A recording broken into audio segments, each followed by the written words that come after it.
Hoje pela manhã, com a graça de Deus, daremos continuidade à série de exposições no livro de Josué. E para isso eu convido os irmãos a que abram a palavra de Deus no capítulo 9. E deixem, por gentileza, suas Bíblias abertas aí. Nós iremos fazendo a leitura à medida que a exposição prossegue.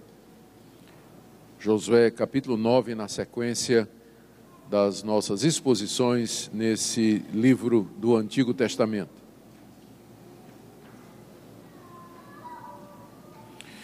Nós estamos estudando esse livro porque ele registra o cumprimento das promessas de Deus com relação ao seu povo. Deus havia prometido a Abraão que a sua descendência lhe daria uma terra, ele daria descanso e daria um reino. Essas promessas estão registradas no livro de Gênesis e são acompanhadas nos demais livros, Êxodo, Levítico, Número e Deuteronômio. E essa promessa foi feita a Abraão e aos seus descendentes, a Isaque, a Jacó e a todos os que vieram depois. No livro de Josué nós lemos como Deus cumpriu essa promessa, sob o comando de Josué, que foi sucessor de Moisés. Deus então entrega ao povo de Israel aquela terra que ele havia prometido. Nenhuma promessa que Deus havia feito deixou de ser cumprida. Essa é a tônica do livro. O livro, portanto, fala da fidelidade de Deus, de como Deus cumpre a sua palavra, ao contrário dos homens, ao contrário dos políticos, ao contrário de nós, que fazemos promessas que nós finalmente acabamos por não cumprir. Mas Deus não é como o homem, a sua palavra permanece fiel e ele cumpre o que ele promete. No capítulo 9, nós vemos como a nação de Israel, liderada por Josué, conquista o sul da terra prometida. Até agora nós havíamos visto a conquista de algumas cidades importantes na entrada da terra, vindo do Jordão, subindo o Mar Morto, entrando na terra. Ali Israel já tinha conquistado Jericó, naquela famosa batalha, e com ela a cidade de Betel, e depois de uma derrota, a cidade de Ai. Essas cidades elas ficavam na fronteira, na entrada da terra prometida. E agora Josué desloca os seus exércitos mais para o centro-sul, e nós vimos no domingo passado como eles celebram um culto a Deus para renovar a aliança, para lembrar a natureza espiritual do conflito, que é Deus que está dando a terra e que a vitória deve ser atribuída de fato ao Senhor. E aqui nesse capítulo nós vemos Josué levando o povo mais para dentro. A conquista continua.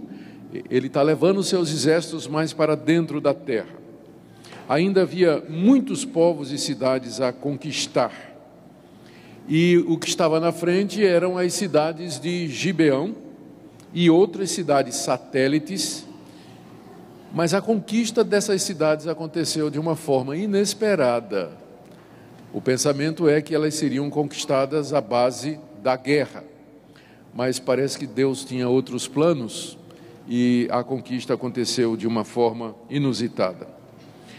Para que nós entendamos o capítulo 9, é preciso voltar um pouquinho atrás, lá para o livro de Deuteronômio, o livro de Êxodo, e relembrar quais as orientações que Moisés tinha dado ao povo de Israel com respeito aos povos que moravam naquela terra.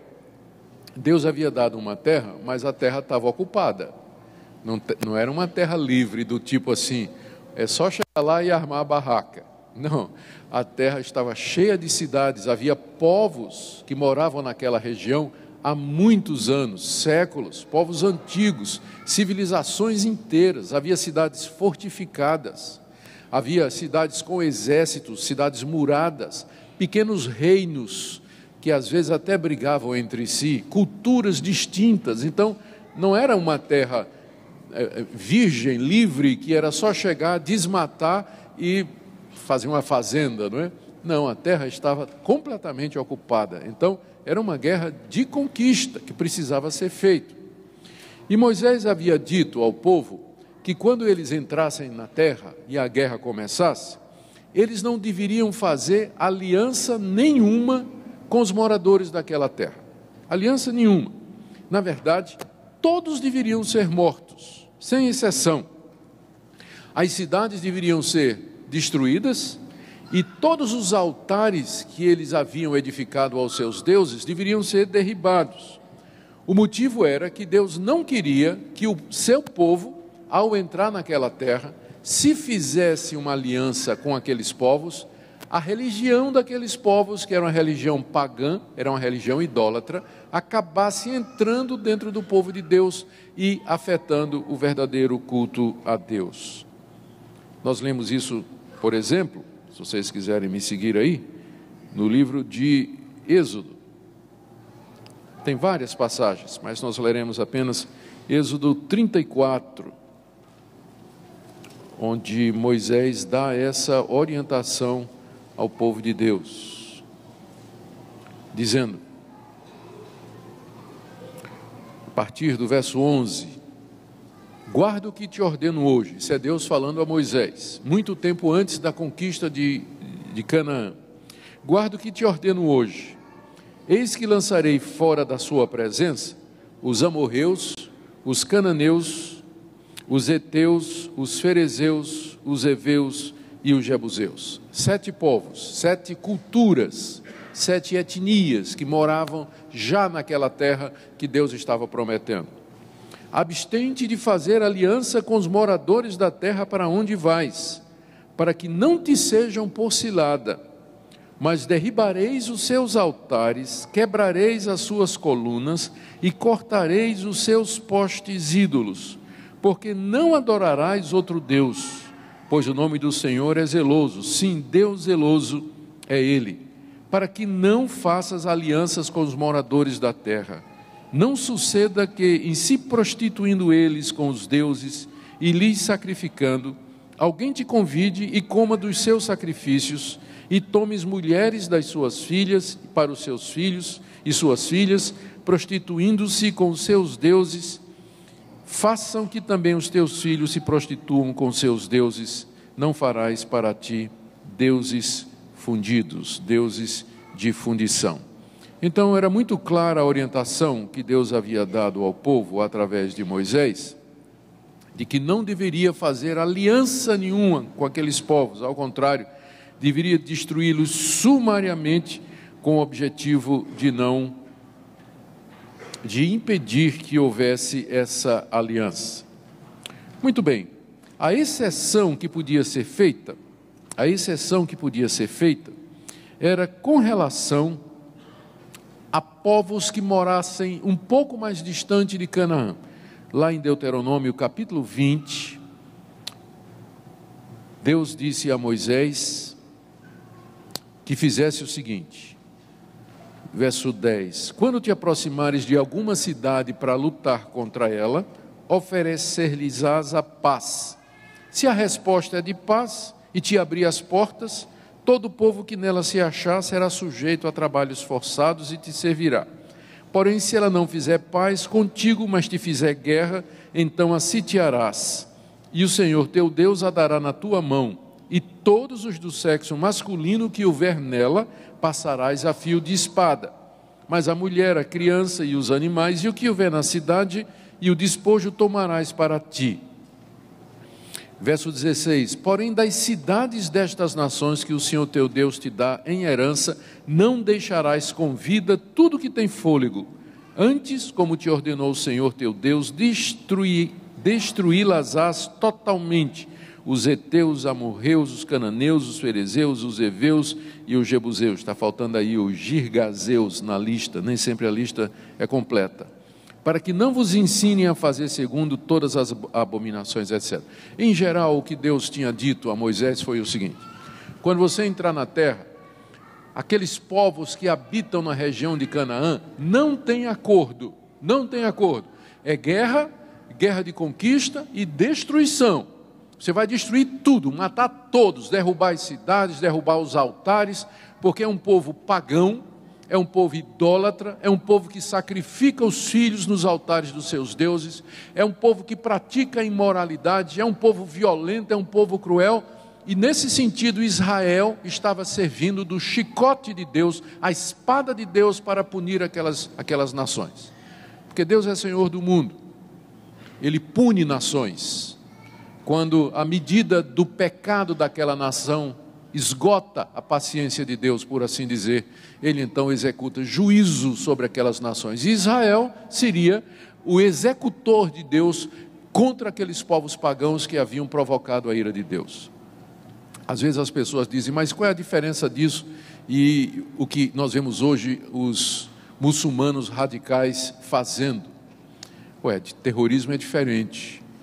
Terrorismo é você chegar num shopping center cheio de explosivos e se detonar a si mesmo, matando homens, mulheres e crianças.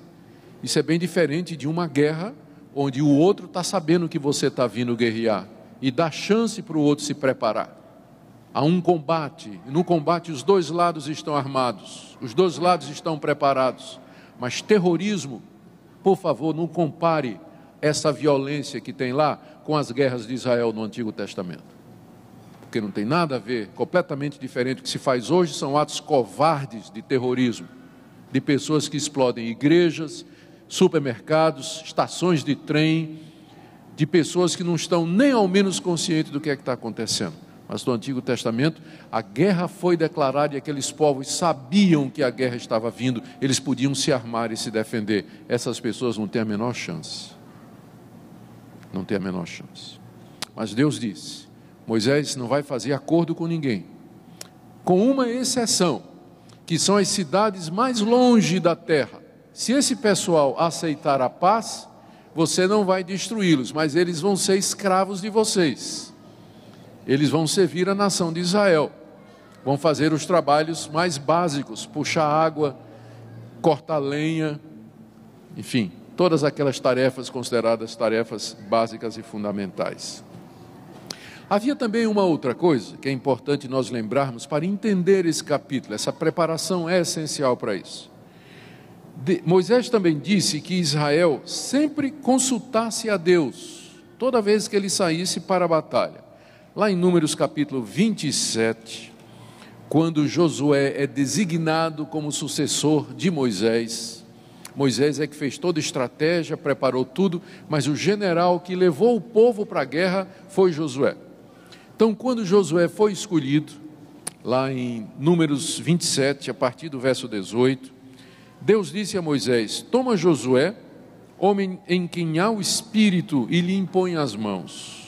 E apresenta perante o sacerdote e toda a congregação, põe sobre ele a tua autoridade, para que o povo obedeça, e tu apresentarás Josué perante Eleazar o sacerdote. Agora veja, o qual, por Josué, consultará segundo o juízo do Urim perante o Senhor.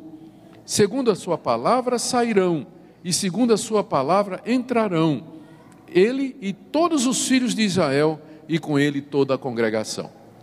Preste atenção aqui no seguinte, no dia que Josué foi nomeado comandante da tropa, Deus disse a Moisés, toma Josué, leva ao sacerdote e diz a Josué, Josué, você vai consultar a Deus através do sacerdote, toda vez que você for para uma guerra e toda vez que você voltar. Em outras palavras, não entre em guerra nenhuma sem antes perguntar a Deus, sem antes consultar a Deus através do sacerdote, porque às vezes pode parecer óbvio, pode parecer claro, mas Deus pode ter outros planos. Por isso, sempre tem que consultar a Deus. Por quê? Para deixar claro que é Deus que está no controle, para deixar claro que essa guerra é de Deus, é Deus quem está comandando de fato os exércitos de Israel.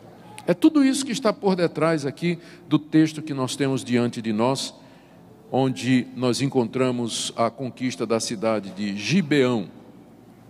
O texto nos mostra, capítulo 9, como Israel, por não consultar a Deus, fez aliança com quem não devia, com os heveus, que era exatamente um daqueles povos, moradores de Gibeão, e que deveriam ser destruídos. No final, eles se tornaram escravos de Israel para todo sempre, e aquilo que foi um erro, Deus transformou em bênção, como nós veremos. mas as lições são muito preciosas. E o nosso alvo nessa manhã é que a leitura e a exposição dessa passagem seja usada por Deus para nos edificar. Vejamos o relato em si. Primeiro, as notícias das vitórias de Israel provocam duas reações nos moradores de Canaã. Primeiro, um grupo de reis daqueles povos, ouvindo que a guerra estava chegando, eles resolvem fazer uma aliança para enfrentar um novo inimigo. Versos 1 e 2.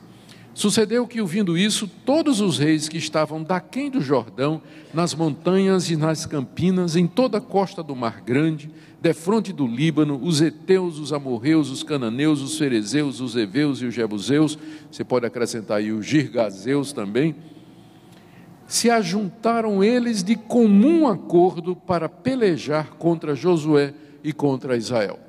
Aqui você tem a relação das 7 etnias que moravam naquela região.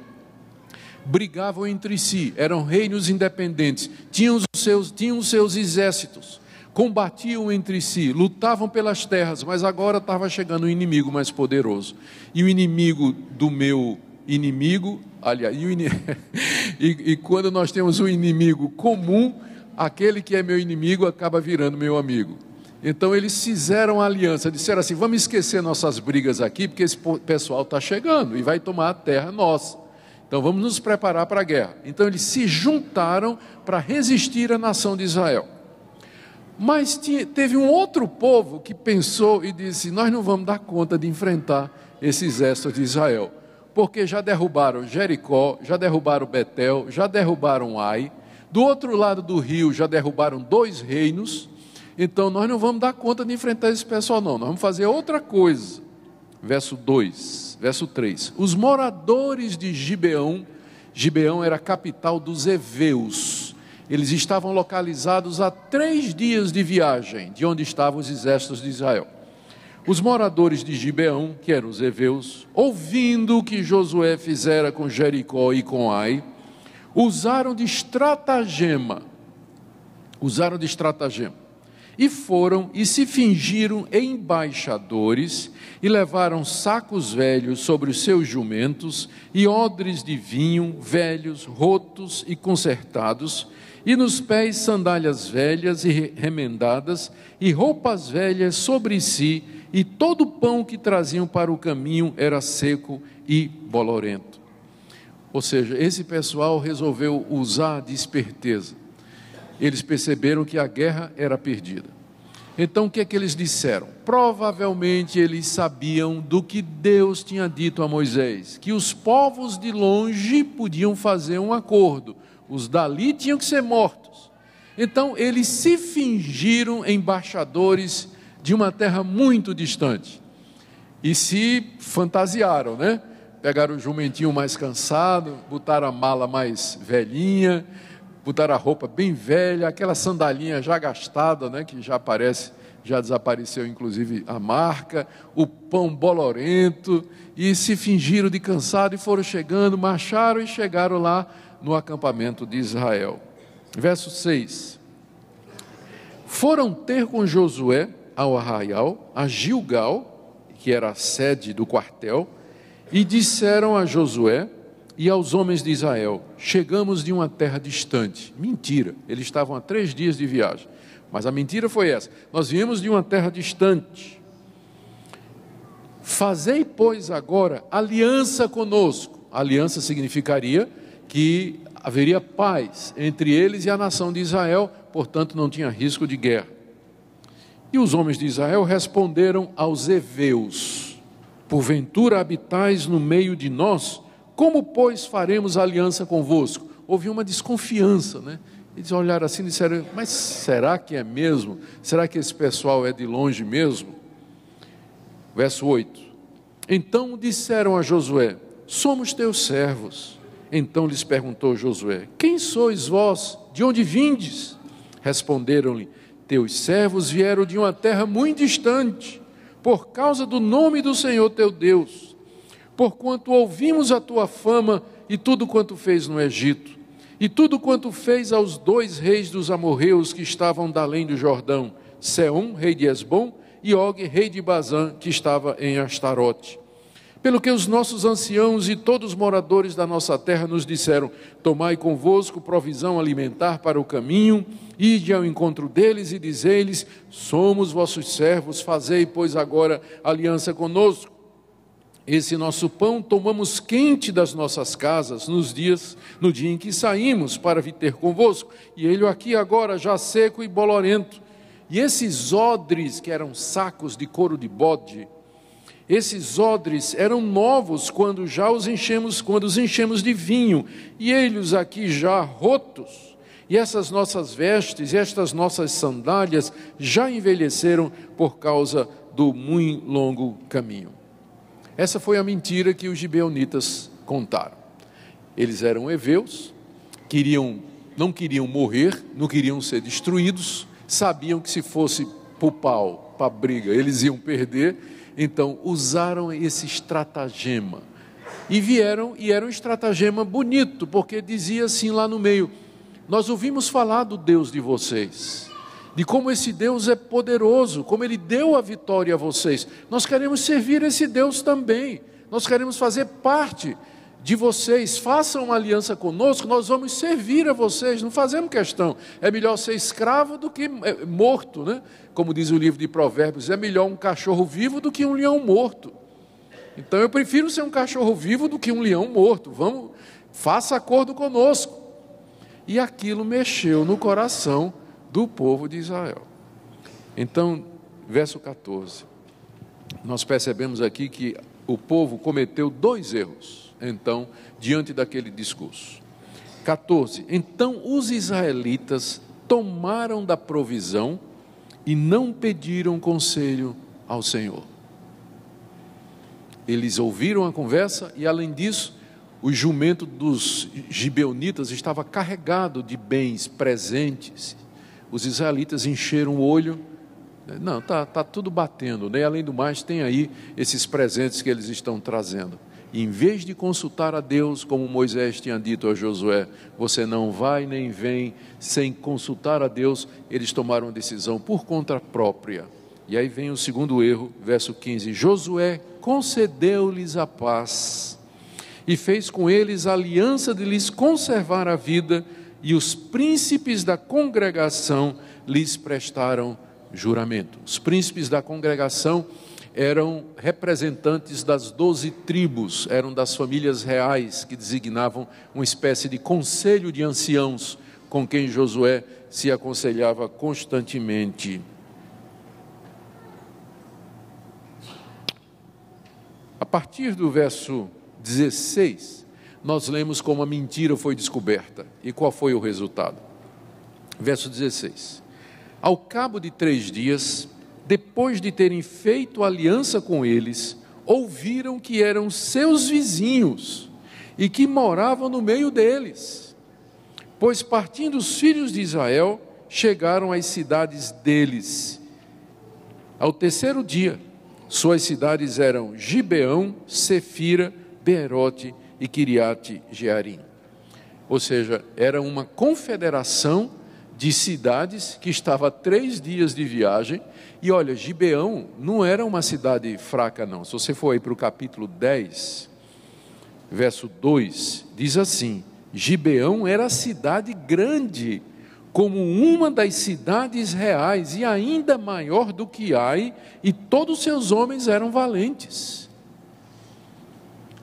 Era um subfeudo, era um ramo dos heveus, tinha o seu próprio reino lá, e Gibeão era a capital. Os israelitas marcharam 3 dias para tomar aquelas cidades, e quando chegaram lá disseram: mas peraí,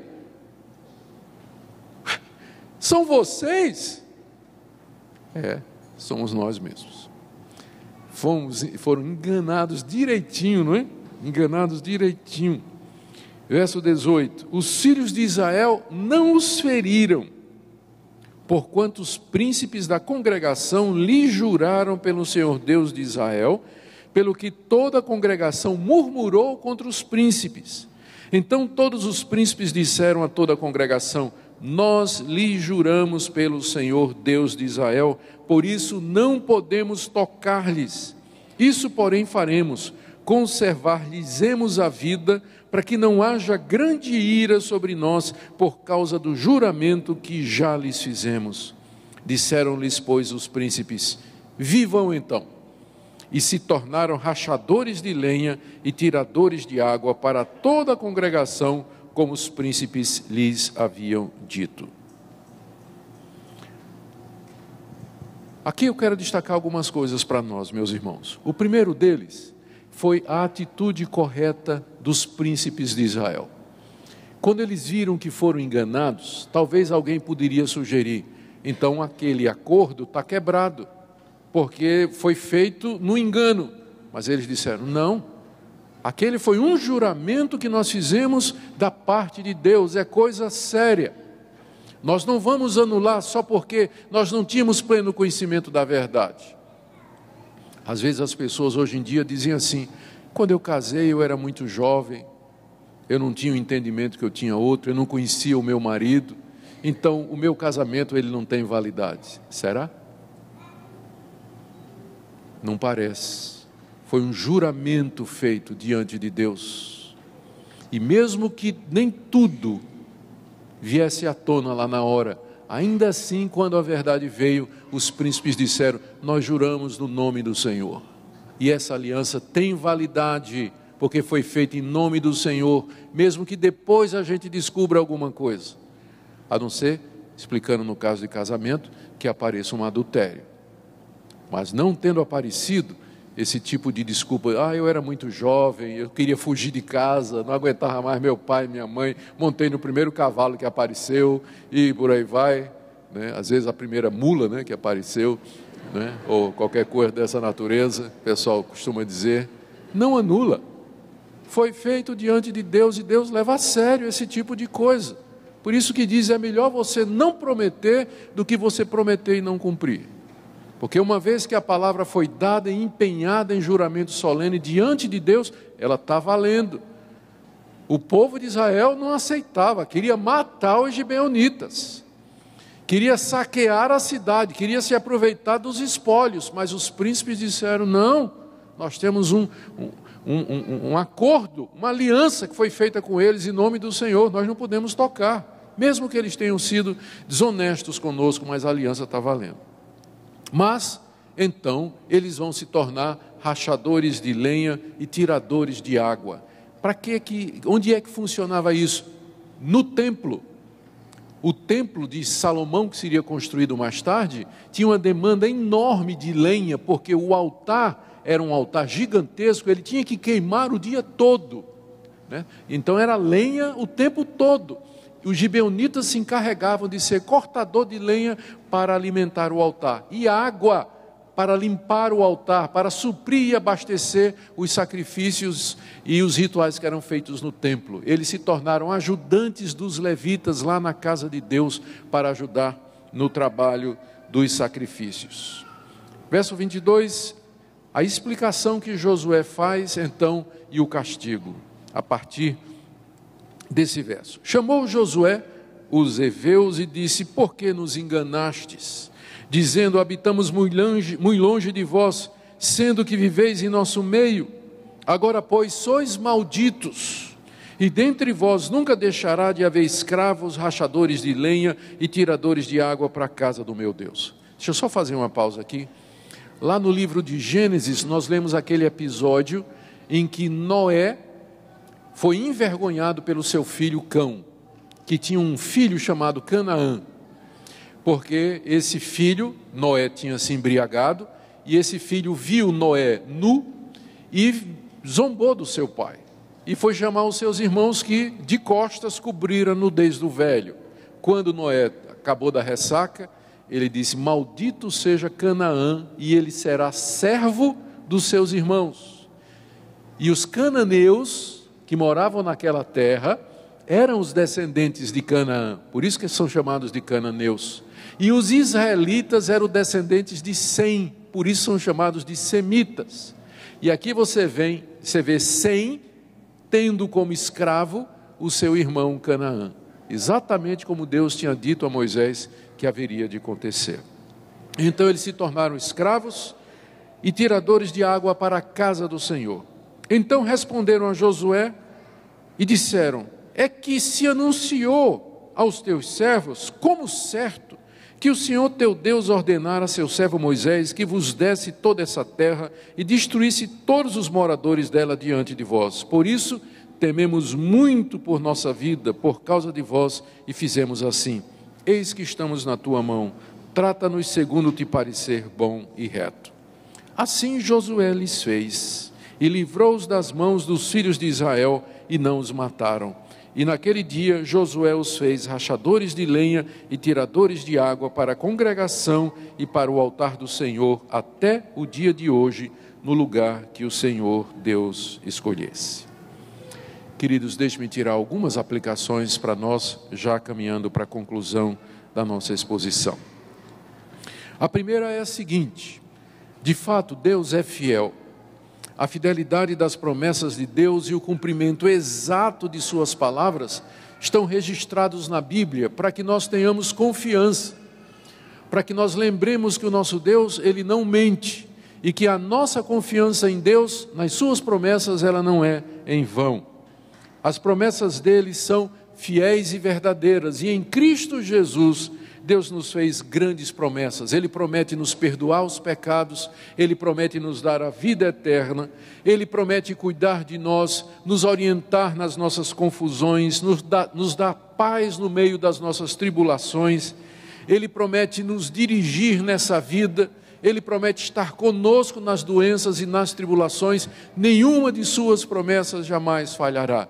E às vezes, quando Deus parece demorar em responder, Ele faz isso para o nosso bem, como se Ele quisesse testar o quanto realmente nós confiamos nele, o quanto nós dependemos dele. Essa é a primeira lição, a fidelidade de Deus. Tudo o que Ele prometeu se cumpriu. Como Ele disse que haveria de ser, assim foi. Segunda lição que eu queria tirar aqui para nós. Essa primeira é para que nós nos animemos e nós nos encorajemos, especialmente diante dos momentos difíceis que a nossa nação passa e das angústias e dos problemas pessoais que todos nós enfrentamos. Segunda aplicação para nós: Deus deseja que nós sempre o consultemos. Eu creio que boa parte dos nossos erros na vida, as decisões erradas que nós tomamos, quer seja como indivíduos, quer seja em família, quer seja como igreja, é porque nós não consultamos a Deus. Quando eu falo consultar a Deus, não é assim pedir, orar a Deus e pedir que Deus mande um anjo que nos traga uma resposta direta, ou que nós tenhamos uma visão e uma revelação. Porque Deus nos guia hoje, Ele nos fala hoje de uma maneira muito mais segura, pela sua providência, pelo bom senso, pelas circunstâncias, pela orientação da sua palavra. O que eu quero dizer é que às vezes nós somos muito precipitados, a coisa parece de Deus, é tão óbvio, né? De repente você está orando aí por um marido e aparece o cara perfeito, bonito, torcedor do Vasco, e tem perfeito cara, você diz, eu não vou nem perguntar a Deus, está na cara que é ele. E às vezes nós nos precipitamos em tomar decisões, como o povo de Israel fez. Por isso, gente, é que é importante prudência na vida, em todas as coisas. Espera. Decisões sérias, decisões que vão afetar a sua vida, vão afetar a sua família. Conversa com a esposa, conversa com a família, conversa com os irmãos, busca conselho, aguarda um pouco e de repente a verdade vem à tona. Coisas que você não sabia aparecem e elas vão determinar qual será a melhor solução. A maneira de Deus agir, o relógio de Deus não tica na mesma velocidade que o nosso. Vocês sabem que Ele disse que um ano para Ele, um dia para Ele é como 1000 anos, né? E 1000 anos como um dia. Então, o relógio de Deus não bate da mesma forma que o nosso. E nós temos pressa, queremos às vezes ver as coisas resolvidas na hora. Mas tenha paciência, aguarde em Deus, busque a presença de Deus, medite na sua palavra, ouça bons conselhos. Não seja duro de coração, mas escute a palavra de Deus, porque senão você vai tomar decisões erradas, como foram tomadas aqui.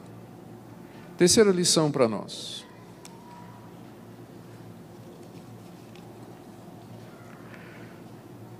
Deus transforma os nossos erros em bênção quando nós agimos da forma correta.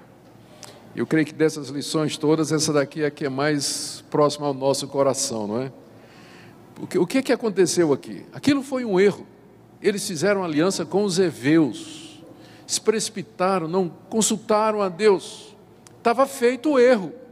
E agora? O erro estava feito. E agora? A nação de Israel tomou a decisão correta. Nós vamos assumir o erro. Fizemos a aliança, ela está feita. Nós erramos, é verdade. Erramos diante de Deus, falhamos diante de Deus, mas nós empenhamos nossa palavra e nós vamos assumir as consequências. E o que é que aconteceu? Aquele povo fingido, que veio com aquele estratagema, acabou sendo os frequentadores do templo. Aquele pessoal que era idólatra, que adorava outros deuses, agora teve o privilégio de servir na casa do Senhor. É verdade que eles estavam cortando lenha e tirando água, mas em todo o sacrifício eles estavam lá. Estavam vendo os sacrifícios, ouvindo os sacerdotes explicar a lei de Deus, os levitas cantando os salmos e os louvores de Deus. Eles estavam lá, cresceram no meio de Israel. Quantos deles não se tornaram servos do Deus verdadeiro? Porque a nação assumiu o erro. Eu não vou dizer arrependeu-se, porque a palavra arrependeu-se não está aqui no texto, mas o fato de que eles assumiram o erro que eles tinham feito, indica que de coração eles disseram, nós erramos, mas nós vamos fazer o que é certo, vamos manter a nossa palavra. Meus irmãos, eu creio que esse é um princípio que vale para nós também. Anos mais tarde, o rei Salomão pecou contra Deus, aliás, o rei Davi pecou contra Deus. Ele adulterou com a mulher de um general, mandou matar o general, porque a mulher engravidou. Deus, ele se arrependeu quando o profeta Natã foi confrontá-lo. Deus disse, você está perdoado, mas como castigo, seu filho vai morrer.